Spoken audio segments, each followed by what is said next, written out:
Daqui a um ano, eu, você, seu vizinho, amigos e familiares, provavelmente estaremos discutindo a política de uma maneira um pouco mais inflamada. Não sei se a ponto de romper relações afetivas por causa do tema, mas com a intensidade que só uma corrida eleitoral é capaz de causar. Estão chegando as eleições municipais de 2020, e para quem acha que é cedo para discutir o assunto, está muito enganado.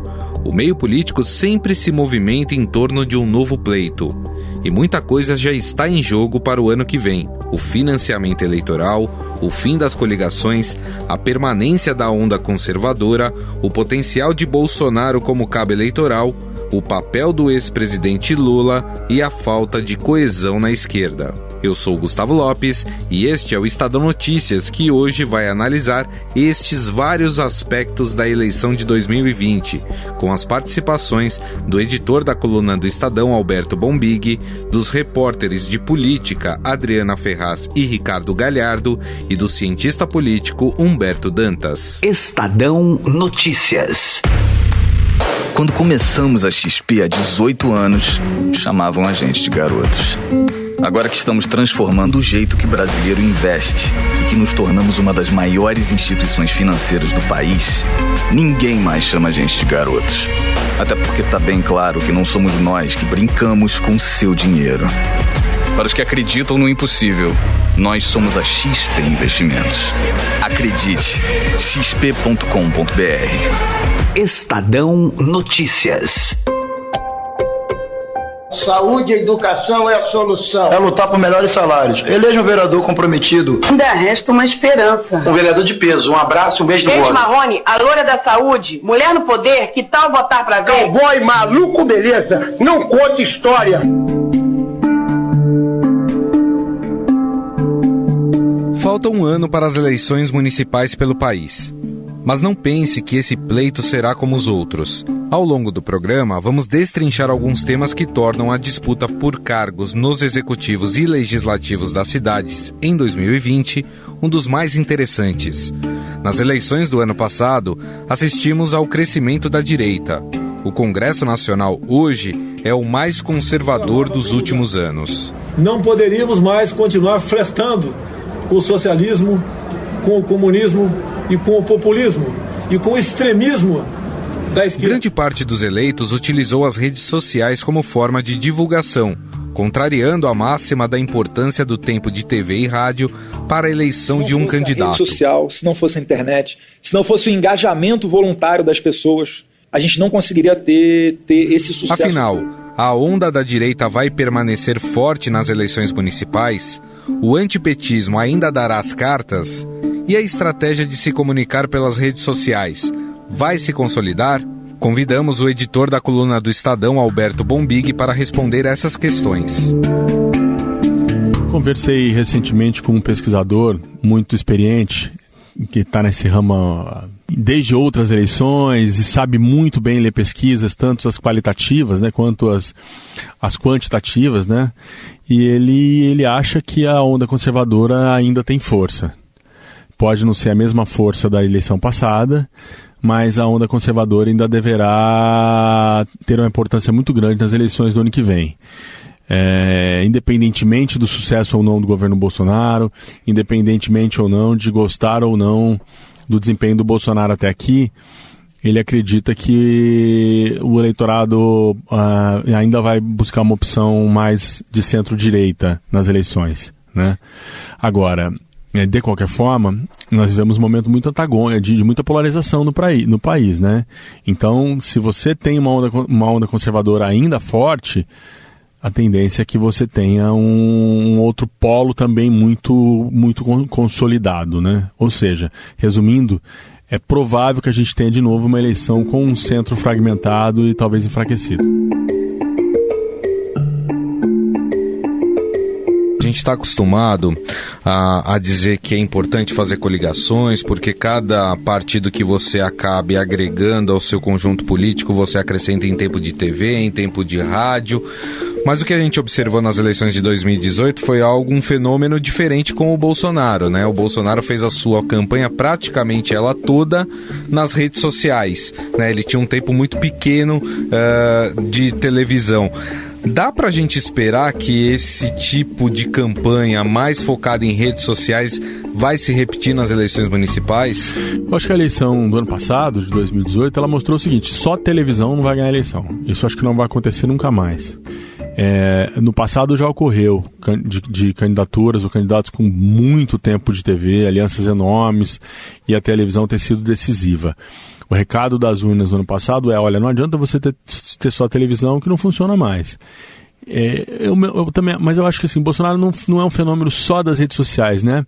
Ele tinha ali uma conjunção de fatores motivadores, né? Ele a guinada conservadora, a questão da segurança pública no Brasil, que de uma hora para outra ela deixou de ser... não que ela tenha sido periférica um dia, mas o brasileiro se preocupava muito com saúde, com educação, e de repente a questão da segurança pública chegou na eleição presidencial e era uma bandeira antiga dele, né? A gente tem que reconhecer isso. Ele defendia a segurança, linha dura há muito tempo. Sim. Ele surfou na onda da Lava Jato. O recado que eu estou dando a vocês é a própria presença do Sérgio Moro no Ministério da Justiça com todos os meios, inclusive com o COAF, para combater a corrupção. Pegou essa insatisfação que a Lava Jato provocou no eleitor com os partidos tradicionais, com o PSDB, com o PT, principalmente, e aí sim ele soube transformar isso em conteúdo para uma rede social que ele já vinha articulando há muito tempo. Talvez até por saber que não teria muito tempo de televisão.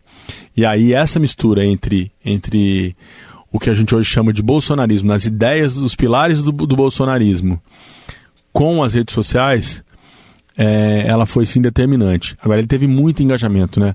O eleitor dele, e assim, não vou nem entrar nas questões que ainda estão lá sendo debatidas pelo Tribunal Superior Eleitoral, se teve fake news, se teve disparo em massa de WhatsApp, se tem robô, se não tem, porque esse é um território muito... Aliás, esse é um grande desafio para as eleições do ano que vem, para a Justiça Eleitoral. Eu acho que agora a Justiça Eleitoral vai estar mais preparada do que estava nas eleições anteriores, que era muita novidade para todo mundo também. O Tribunal tem evitado todos os esforços no sentido de reconhecer a necessidade de combater esses desvios e tem criado não só uma doutrina educacional... Mas, enfim, deixando isso de lado, vamos esperar um pouco mais o que o TSE vai nos dizer sobre essas investigações do ano passado. O Bolsonaro tinha um engajamento, o eleitor dele gostava de rede social, o eleitor dele usava a rede social para propagar o conteúdo dele, né? Ele teve um engajamento muito espontâneo, muito forte.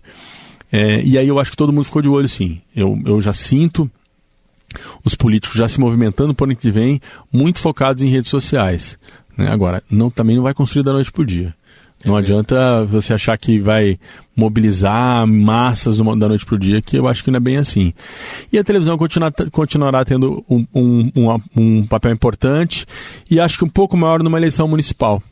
Porque numa eleição municipal, o espaço a ser tratado, a ser debatido, ele é mais circunscrito, né? Numa eleição presidencial, você tem que tratar do país. Né? E às vezes o candidato não consegue atrair o interesse para aquele programa eleitoral de TV. O cara o eleitor está lá no Amazonas e você está tratando do problema do Rio Grande do Sul. É difícil você mobilizar. Na rede social você pode fazer isso. Inclusive você tinha disparos, né, regionais ali, com as questões de cada um. Agora, numa campanha municipal, você está falando para a cidade. Então você pode, se o programa for bem feito, se o candidato tiver propostas, ele vai conseguir atrair uma atenção sim para a televisão. Agora, a importância que ela teve no passado, eu acho que ela não volta a se repetir nunca mais. Bom, Big, mais uma vez, muito obrigado, viu? Um grande abraço. Outro. Já que falamos de direita, é claro que precisamos focar no antagonismo, ou seja, a esquerda. O antipetismo veio muito forte nas últimas eleições, principalmente nas regiões sul, sudeste e centro-oeste do país. O último pleito também marcou um distanciamento dos partidos que pertencem a esta linha ideológica. Quem não lembra do inflamado discurso de Cid Gomes? O Lula tá preso, babaca! O Lula tá preso! O Lula tá preso! A insistência na candidatura de Lula, que foi impedido de participar do pleito, e a recusa de apoiar outro candidato que não do PT, abriu feridas que ainda não cicatrizaram. O PT não é amar o Brasil nem o povo brasileiro. A natureza do PT é o poder pelo poder a qualquer preço e falta de escrúpulo. Mas afinal, como a esquerda pensa em contra-atacar e tentar impedir mais um crescimento da direita? Qual será o papel de Lula na coordenação desse pleito? Quem responde essas e outras questões é o repórter do Estadão, Ricardo Galhardo. O PT vai dar o pontapé inicial nessa segunda-feira, quando vai ser formalmente empossado o grupo de trabalho eleitoral do partido, visando as eleições do ano que vem. O que se diz, não só no PT, mas também nos outros partidos de esquerda, você conversa com os dirigentes, o que eles dizem é que a ideia é criar condições para uma grande frente de esquerda para 2022. É usar essa eleição como uma primeira etapa para azeitar o relacionamento, para que em 2022 haja uma grande aliança, se não for no primeiro turno, que seja no segundo turno. Mas o fato é que eles ainda não sentaram para conversar. Se ainda não teve uma conversa mais vertical dos presidentes dos partidos com vistas à eleição do ano que vem. Enquanto as direções nacionais que têm essa ideia, né, de uma frente ampla demoram, os projetos locais vão crescendo. Claro. E quanto mais tempo demora, mais difícil fica depois para o partido chegar lá na cidade e falar, não, você não vai ser candidato, nós vamos apoiar o nosso futuro aliado. Como é que o PT vai lidar com essa situação de um antipetismo ainda muito grande? Eles pretendem ou eles já cogitam a possibilidade de abrir mão de um candidato próprio e apoiar um outro candidato? Sim. Em junho, teve uma reunião do que vai vir a ser esse grupo de trabalho eleitoral, uma reunião ainda não formal, e nessa reunião eles desenharam o primeiro mapa ali do que eles acham que vai ser a eleição para o PT no ano que vem. Ali eles admitiram a possibilidade de não ter candidato em São Paulo, pela primeira vez na história do partido, né?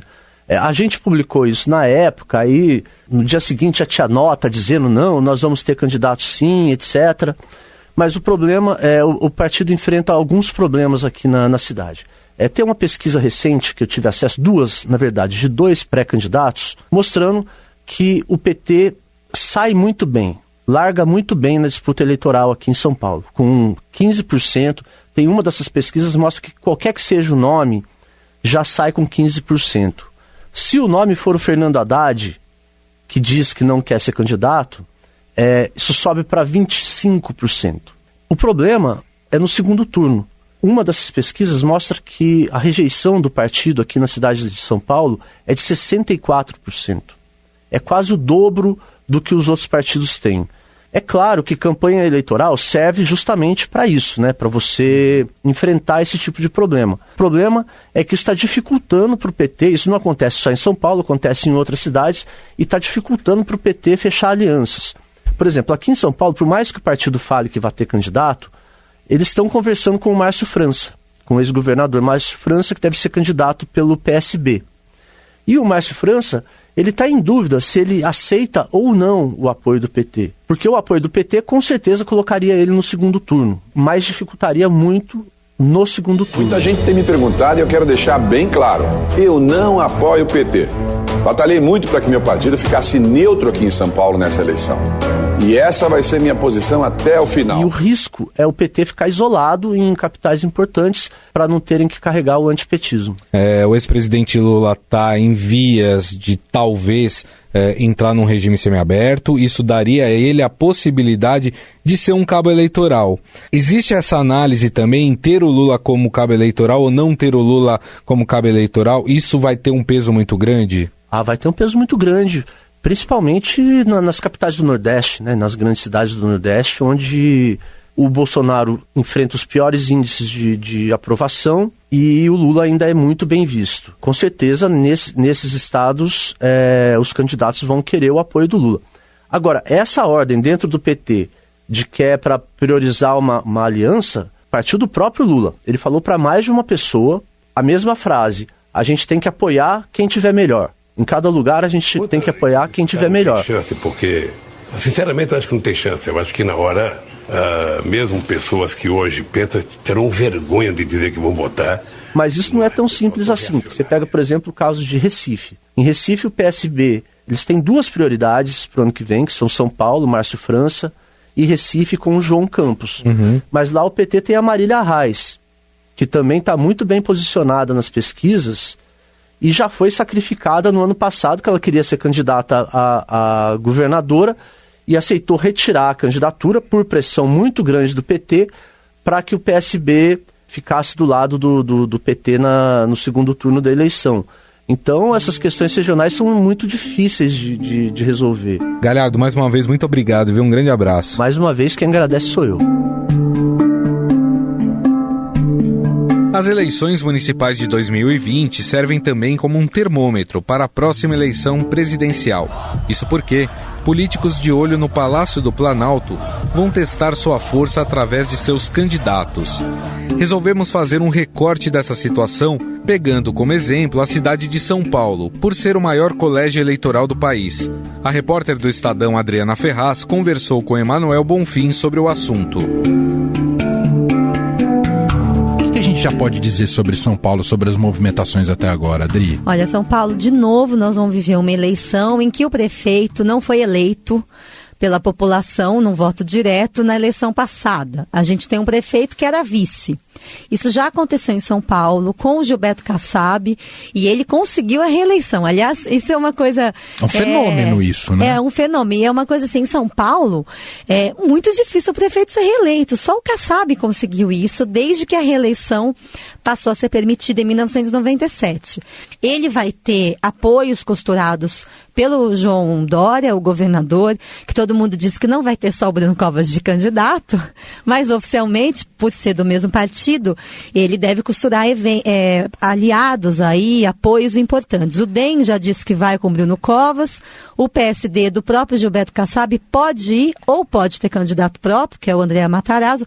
Sei que, olha, é tanto candidato que a gente pede a conta, porque agora, eu já tenho uns 8 nomes na cabeça. Pegando um pouco pelo espectro político brasileiro, a gente viu uma força muito grande da direita na eleição presidencial, que colocou o Bolsonaro, né, no cargo máximo, como a gente tem acompanhado. Essa direita também vai ter expressão na eleição municipal em São Paulo? Olha, eu acho que o antipetismo vai ser muito forte ainda. Precisa saber se é a direita que vai faturar com isso ou se é um candidato mais ao centro, né? Pelo menos as pesquisas mostram aí que o PT está se fortalecendo novamente, internamente, está fazendo sua lição de casa de reativar os seus diretórios municipais, de fazer um trabalho nas comunidades. Vamos lembrar que o ano passado, apesar da vitória de Jair Bolsonaro, o candidato do PT para o governo de São Paulo, o Marinho, ele recuperou uma parte dos votos que o Haddad havia perdido há 3 anos quando tentou se reeleger.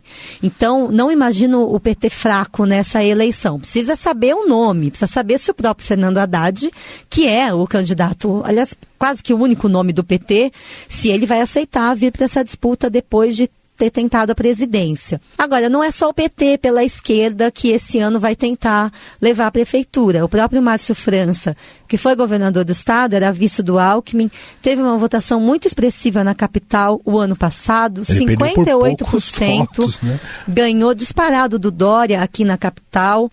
E tem do outro lado a líder do governo no Congresso, a deputada Joyce Hasselmann, que está se colocando como nome do PSL para a prefeitura de São Paulo. Pé na frente eu sou, pré-candidata eu sou. O início dessa conversa partiu de fora para dentro. As pessoas começaram a falar, né? Você tem que ser nossa candidata. Agora, vamos lembrar que ela também não é unanimidade no PSL aqui de São Paulo. Tem um deputado, que é o Gil Diniz, o famoso carteiro reaça, é como ele é chamado. Ele é deputado estadual e ele já disse que vai ter prévia. Já disse que não vai facilitar a vida da Joyce. Ele é muito próximo da família Bolsonaro, amigo do Eduardo Bolsonaro, mais do que a Joyce. A Joyce, engraçada, ela é do PSL, mas muita gente vê ela aqui muito próxima do Dória. Então, uma das análises que se faz é que se o PSL for com a Joyce Hasselmann de candidata, se ela vencer, ela vai ser uma vitória do Bolsonaro ou vai ser uma vitória do Dória? E como você mesmo diz, a eleição municipal ela já é um espelho da eleição seguinte, que é a eleição presidencial. A gente vai votar para prefeito, mas está todo mundo pensando no voto para presidente já. É sempre assim, né? A gente já joga para frente. Então, essa questão da Joyce, quem ela representa, se é o Bolsonaro ou se é o Dória, vai ser, eu acho que um dos motivos para saber se ela vai ser escolhida ou não, essa candidata. Obrigado, Dri. Obrigada. Ainda existe um último item a ser analisado sobre as eleições de 2020 e que pode mexer bastante com a quantidade de candidatos, principalmente para vereador. Esse será o primeiro pleito em que não haverá coligações partidárias nas eleições para os legislativos municipais. O que isso significa e quais as consequências dessa nova regra? Quem explica pra gente é o cientista político e coordenador do blog legislativo do Estadão, Humberto Dantas. Essa é a grande novidade, né? E ela não foi deixada para 2020 à toa. Ela foi aprovada em 2017, mas o Congresso Nacional, sobretudo aí os deputados federais, não tiveram coragem de encarar essa mudança expressiva na vez deles. E deixaram, então, quase que como um laboratório para os vereadores no ano que vem, a ideia de proibir as coligações em eleições proporcionais. O que significa isso? Os partidos continuam livres para formarem coligações para as eleições majoritárias, que no caso do ano que vem é apenas a eleição para prefeito, né? Mas eles não podem mais se juntar nas eleições proporcionais. Como é que normalmente acontecia? Os partidos formavam alguns partidos, né, formavam grandes chapas para disputa de prefeituras, com 7, 8, 10, 12, 15 legendas, enfim, e aí eles podiam, entre estas legendas associadas no plano majoritário, fazer a combinação que quisessem para o plano proporcional. Então, sei lá, eu tinha 15 legendas juntas, eu podia lançar 5 trios de legendas com candidatos nas eleições para vereador, né? E aí cada trio desse corria independente, enfim, pedindo o voto do seu modo. Agora não pode mais fazer isso, os partidos vão ter que correr sozinhos. E aí vem a grande pergunta, Gustavo, e essa é a pergunta que os partidos políticos ou não sabem responder, ou respondem de maneiras tão diversas que nós vamos assistir nas cidades aos mais diferentes modos de buscar estratégias para responder essa pergunta. Então vamos tentar responder de duas maneiras mais gerais. Tá. Uma, os partidos políticos trazem para si um partido político principal, né, provavelmente aquele que lançará um cabeça de chapa forte, né, um cabeça de majoritária forte, um candidato a prefeito forte. Traz para si os principais nomes para disputar a vaga na Câmara dos Vereadores, concentra todos esses num partido só e se apresenta para o eleitorado, ou os partidos se racham de maneira significativa e a gente vai ter uma proliferação generalizada das chapas para vereador nos mais diferentes partidos por cidade, o que poderia nos levar facilmente a um aumento assombroso no número de candidatos ano que vem. Se a gente teve cerca de 500 mil de candidatos nas eleições de 2016, a imensa maioria deles disputando a vaga de vereador e muitos disputando as vagas de prefeito e vice, mas a imensa, avassaladora maioria disputando a vaga de vereador, certamente ano que vem a gente pode chegar e até superar com certa facilidade a marca de 1 milhão de candidatos às vagas de vereadores e prefeitos e vice-prefeitos no ano que vem. Uau. E por que isso aconteceria, Gustavo? Alguns partidos dizem, não, é certo que a gente vai conseguir aglutinar dentro do mesmo partido e isso vai reduzir o número de partidos, etc, etc, etc. Não cabe ao partido isso. O partido está no controle só a partir de 6 meses antes da eleição. Mas os parlamentares podem, faltando 2 dias para fechar o prazo limite, 1 dia para estourar o prazo limite, ou até mesmo no dia do prazo limite, se sentir inseguro ou cair num conto, ou estabelecer uma estratégia própria e pular para um outro partido na cidade. Eu tenho para mim que esses cálculos muitas vezes vão passar por articulações bastante individualizadas dos políticos brasileiros, e a gente tende a ter no ano que vem a proliferação. Claro que eu posso estar enganado, mas a gente tende a ter a proliferação. Lembrando que o grande elemento que vai buscar os políticos para dentro dos partidos, obviamente vai ser o oferecimento de fundo, né, do tal fundo eleitoral. Os partidos vão sair prometendo isso para todos, mas eu posso garantir para todos os nossos ouvintes que definitivamente não vai ter dinheiro para todo mundo e muito político vai cair no velho conto da promessa do dinheiro que não chega nunca e da dívida que vai se acumular na vida dele facilmente nas eleições. Dentro desse sistema, Dantas, a figura do puxador de votos, ela se torna cada vez mais importante? A figura do puxador de voto é uma figura bem relevante, bem importante, só que a figura do dono do partido também vai ser muito importante. E aí o dono do partido, por vezes, não é exatamente um grande puxador de voto, mas ele precisa chegar na frente de todos os outros que estão com ele. Então pode ser que ele não tenha nenhum interesse nesse grande puxador de voto. O que a gente precisa levar em consideração Gustavo, que esses fenômenos assombrosamente extraordinários que acontecem, por exemplo, na Câmara dos Deputados e nas Assembleias Legislativas de alguns estados, de, por exemplo, um sujeito fazer 4, 5, 6 cadeiras sozinho em voto nominal, isso nos municípios é muito raro de acontecer, sobretudo em municípios pequenos. Mais uma vez, obrigado, Dantas. Um grande abraço. Abraço forte para você, parabéns pelo trabalho, sempre uma alegria estar com vocês aqui. Estadão Notícias. O Estadão Notícias desta segunda-feira vai ficando por aqui. Contou com a apresentação e produção minha, Gustavo Lopes, texto e entrevista de Emanuel Bonfim, produção de Felipe Goldenberg e montagem de Afrânio Vanderlei. O diretor de jornalismo do Grupo Estado é João Fábio Caminoto. Mande seu comentário e sugestão para o e-mail podcast@estadão.com. Um abraço e até mais. Estadão Notícias.